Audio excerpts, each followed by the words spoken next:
Boa noite, hoje é dia 23 de agosto e vamos para o nosso devocional do dia em que eu leio Manhã e Noite de Charles Spurgeon. Mas antes vamos começar com a nossa oração. Jesus, Pai querido, que o Senhor esteja presente do começo ao fim deste devocional.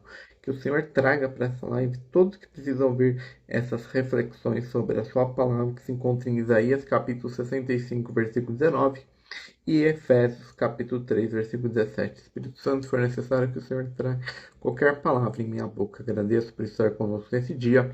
Amém, amém, amém. Então vamos lá para o nosso devocional do, do dia, começando lendo a introdução da Bíblia Spurgeon do livro de Isaías. Circunstância da escrita Isaías profetizou em Jerusalém por mais de 50 anos sobre 4 reis, e a sua vocação começou no ano em que morreu o rei Uzias. Aquele rei havia sido grande e terminara leproso por presunção. E no ano que o trono da terra ficou vazio, o profeta viu o trono do céu ocupado. Deus costuma mostrar a sua soberania quando cai a nossa. A visão do sexto capítulo é o retrato de toda conversão verdadeira. Ele não sai dali com entusiasmo religioso, sai desfeito. Então disse eu, ai de mim, porque estou perdido, porque sou um homem de lábios impuros, e habito no meio de um povo de lábios impuros, porque meus olhos viram o Rei, o Senhor dos Exércitos. E ele era o homem mais santo da nação, e descobriu-se impuro. Nenhum homem se conhece direito antes de ver a Deus. Dizem os críticos modernos que este livro tem 2 autores ou 3, porque a segunda metade fala de Ciro e do cativeiro que ainda não havia, como se a profecia fosse impossível. O Senhor Jesus e os apóstolos citaram as 2 metades atribuindo-as a Isaías, e eu prefiro ficar com eles. Um Deus que não pode anunciar o futuro não é o Deus das Escrituras. Contribuição para a Bíblia.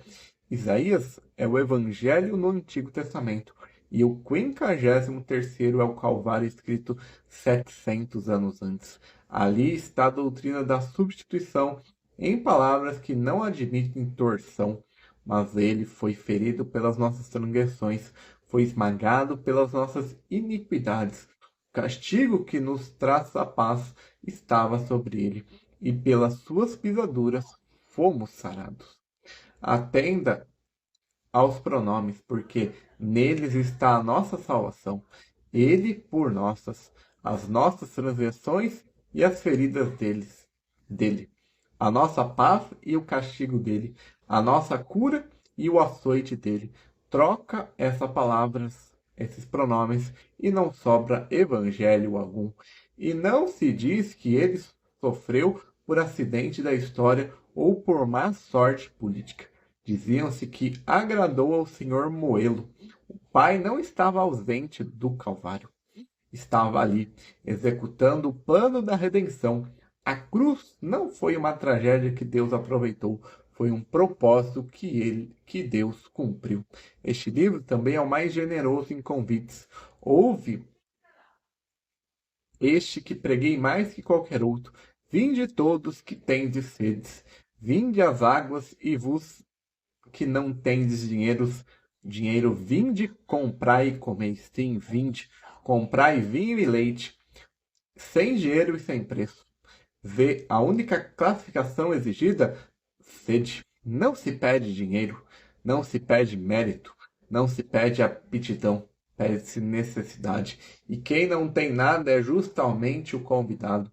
Alguns perguntam como pode um mesmo livro pregar eleição soberana e convite universal. Respondo que não sei costurar as duas coisas na minha cabeça. E não preciso. Isaías as põe lado a lado sem desculpa. Deus chama a Ciro pelo nome antes dele nascer, e Deus chama todos os sedentos para vir de graça. Prego as duas coisas com a mesma força, e deixo a harmonia para quem tem entendimento infinito. Estrutura, a gente vai ler sobre o capítulo 65.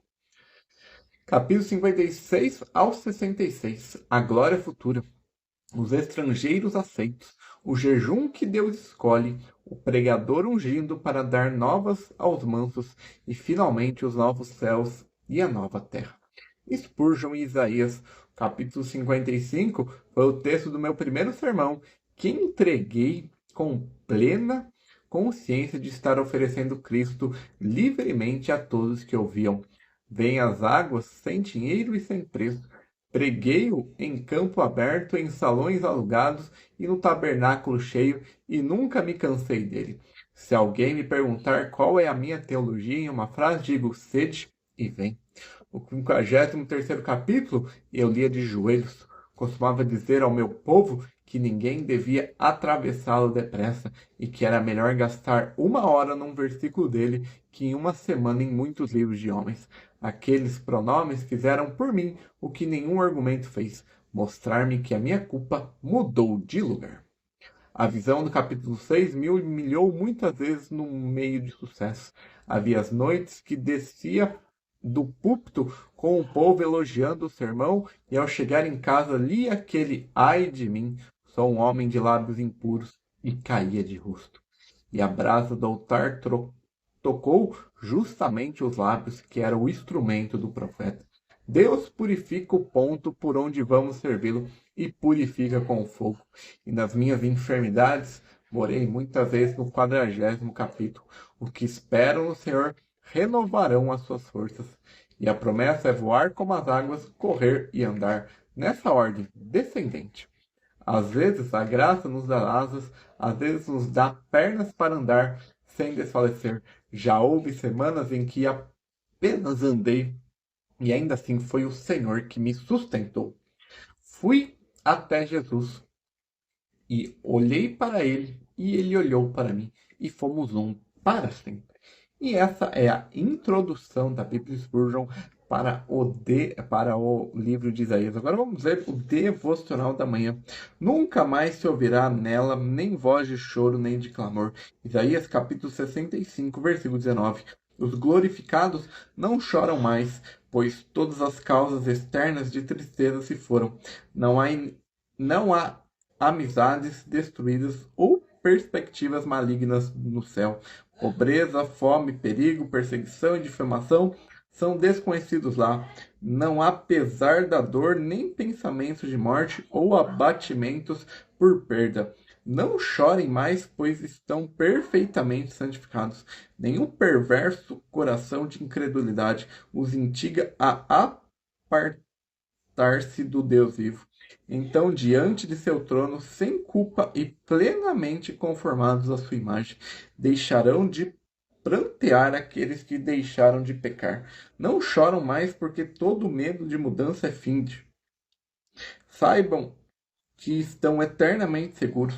O pecado está excluído e os santos incluídos. Habitam em uma cidade que jamais será atacada e se aquecem ao sol. Sol que nunca se porá. Bebem um rio que jamais secará. Colhem frutos de uma árvore que nunca murchará. Ciclos inconstáveis revolverão, mas a eternidade se consumirá. Enquanto a eternidade durar, sua imortalidade e bem-aventurança coexistirão com ela. E eles estão para sempre com o Senhor. Não choram porque todos os desejos estão realizados. Não há o que desejar, já que não tenham. Desejar que já não tenham. Olhos e ouvidos, corações e mãos, sentença, imaginação, esperança, desejo, vontade, todas as faculdades estão completamente satisfeitas. E por mais imperfeito que sejam nossas ideias presentes daquilo que Deus preparou para aqueles que o amam, ainda assim sabemos o suficiente.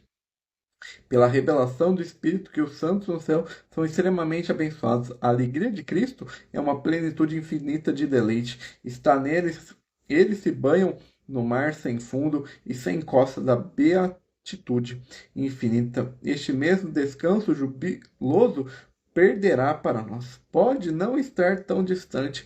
Em breve o salgueiro chorão será trocado pela palmeira da vitória, e as gotas de orvalho da tristeza serão transformados em pérolas de fidelidade eterna. Consolai-vos uns aos outros com estas palavras. E esse é o devocional da manhã. Agora vamos ler a introdução da Bíblia Spurgeon para o livro, para a carta do apóstolo Paulo aos Efésios. Circunstância da escrita: Paulo escreve da prisão em Roma, e é notável que a carta mais celestial que ele escreveu tenha saído de um lugar acorrentado. Não há uma queixa contra o imperador, nem um pedido de libertação. Ele se chama prisioneiro de Cristo e não prisioneiro de Nero, e disso tira a sua paz. Éfeso era a cidade do templo de Diana, uma das 7 maravilhas e o centro da magia e de amuletos. Ali o evangelho tinha sido tão eficaz que os convertidos queimaram livros de feitiçaria em praça pública e ouvires se rebelaram porque o negócio de imagem caía. A carta talvez fosse circular para ser lida em várias igrejas da Ásia, e isso explica a ausência de saudações pessoais e de problemas locais. Não há nela um erro a combater, nem um escândalo a resolver. É doutrina em estado puro na primeira metade e conduta na segunda, com a palavra, portanto, na dobradiça. Contribuição para a Bíblia. Efésios ensina o que Deus fez pela sua igreja desde antes da fundação do mundo até a glória, e o fez numa só respiração, no primeiro capítulo, que no original é praticamente uma frase. Ali está a eleição. Segundo, também nos elegeu nele antes da fundação do mundo, para que fôssemos santos e irrepreensíveis diante deles em amor. São 3 coisas. Escolheu nele, isto é, em Cristo, e não por causa do mérito nosso. Antes da fundação do mundo, quando não havia nada em nós para ser previsto, senão o que ele mesmo poria. E para sermos santos, o que quer dizer que a santidade é o objetivo da eleição e não a sua condição. Aqui está o Evangelho na frase mais compacta do Novo Testamento, porque pela graça sois salvos por meio da fé, e isso não vem de vós, é dom de Deus. Não vem das obras para que ninguém se glorie. E a razão vem dada no final, para que nenhum homem se glorie. Deus organizou a salvação de tal modo que a vanglória humana fica sem terreno. Se restasse ao homem um só tijolo para colocar, ele passaria a eternidade falando daquele tijolo. O segundo capítulo começa dizendo: estávamos mortos em delitos e pecados, e é preciso pesar essa palavra. Não doentes, não feridos, não desmaiados, mortos. O morto não colabora com a sua ressurreição. É por isso que a passagem seguinte diz que Deus nos vivificou, e a graça aparece como poder e não como convite. A segunda metade da carta ensina a viver de modo digno daquele chamado, no casamento, na casa, no trabalho, e termina com a armadura de Deus. Toda a armadura é defensiva, exceto a espada, que é a palavra. Não nos foi dada arma para inventar, foi-nos dada a estrutura. Você vai ler o capítulo 3. Capítulo 3, o mistério e a oração, o mistério escondido nos séculos, os gentios cordeiros, e a segunda oração da carta pedindo que sejam fortalecidos no homem interior e que conhecemos o amor que excede todo o entendimento. Termina naquela doxologia sobre aquele que pode fazer infinitamente mais do que pedimos. Spurgeon em Efésios. O segundo capítulo dessa carta foi o meu texto favorito para expor o que é a graça. Preguei muitas vezes sobre estar mortos em delitos e pecados, e sempre com a mesma imagem. Um cadáver não se levanta porque o convidamos com uma voz doce. Podemos pregar durante 1 hora a um morto, e ele continuará morto, a menos que Deus sopre. Foi por isso que orei sempre antes de pregar, mais do que preparei o sermão. Aquele que nenhum homem se glorie me serviu de teste em toda a doutrina que examinei. Sempre que uma teologia me chegava às mãos, eu perguntava sobre nela algum lugar para o homem se vangloriar. Se sobra, não é o evangelho de Paulo, ainda que use suas palavras. A oração no terceiro capítulo me repreende todas as vezes que leio. Ouvi que o apóstolo pede para uma igreja, não pede dinheiro, nem números, nem paz com as autoridades. Pede que sejamos fortalecidos no homem interior e que compreendemos a largura, o comprimento, a profundidade e a altura daquele amor. Quisera eu ter orado assim pelo tabernáculo, em vez de tanto orar por questões de administração. E a armadura do sexto capítulo pertence às minhas manhãs. Costumava vestir-me peça por peça em oração antes de descer para o dia, e recomendei o mesmo para os meus alunos. A única arma ofensiva é a espada do Espírito, que é a palavra de Deus. Um pregador com muita eloquência e pouca escritura vai à guerra desarmado e não sabe. A soberania de Deus dita o que ele teve que me escolher antes da fundação do mundo, pois ele certamente não teria me escolhido depois que me conheceu. E essa é a introdução da Bíblia Spurgeon, a carta de Paulo aos Efésios. Agora vamos ver o devocional da noite. E assim habite Cristo no vosso coração pela fé. Efésios capítulo 3, versículo 17. É desejável que nós cristãos tenhamos constantemente e além da medida a pessoa de Jesus diante de nós para inflar nosso amor por ele e para aumentar nos conhecimentos dele. Peço a Deus que todos os meus leitores entrem com diligentes estudiosos na Universidade de Jesus, estudantes do corpo Cristo ou o corpo de Cristo, determinados a obter uma boa formação no aprendizado da cruz. Mas para ter Jesus sempre próximo, o coração precisa estar cheio dele, vertendo seu amor até transbordar. Por isso o apóstolo ora, e assim habite Cristo em nosso coração. Veja o quão próximo Jesus teria que estar. Não há como ter algo mais perto de você do que tê-lo em seu coração. Que ele habite, não que ele possa chamar seu nome de vez em quando como um visitante ocasional, que entra em uma casa e fica por uma noite, mas ele habita.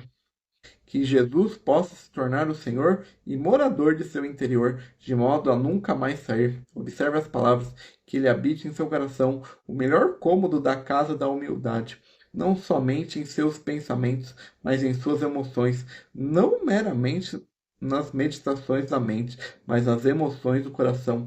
Nós deveríamos almejar o amor a Cristo como condição permanente, não um amor que flameja então morra na escuridão de algumas brasas, mas uma chama viva, alimentada pelo combustível sagrado como o sol no altar, que nunca se apaga. Isso não pode acontecer a não ser pela ação da fé.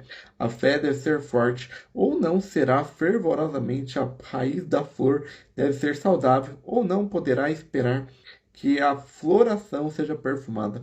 A fé é a raiz do lírio e o amor é a flor. Agora, leitor, Jesus não pode ser o amor de seu coração, a não ser que você se apegue a ele firmemente pela fé. E, portanto, ore para que você confie em Cristo a cada instante para que possa amá-lo sempre.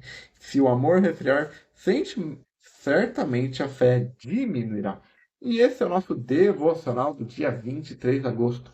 Amanhã nós voltamos com a programação normal devocional da manhã, aqui entre 8 e 9 horas, e o devocional da noite entre 8 e 9 horas da noite. Agradeço a sua participação de todos, que Deus te abençoe nessa semana, que Ele te guarde, proteja. Amém, amém, amém.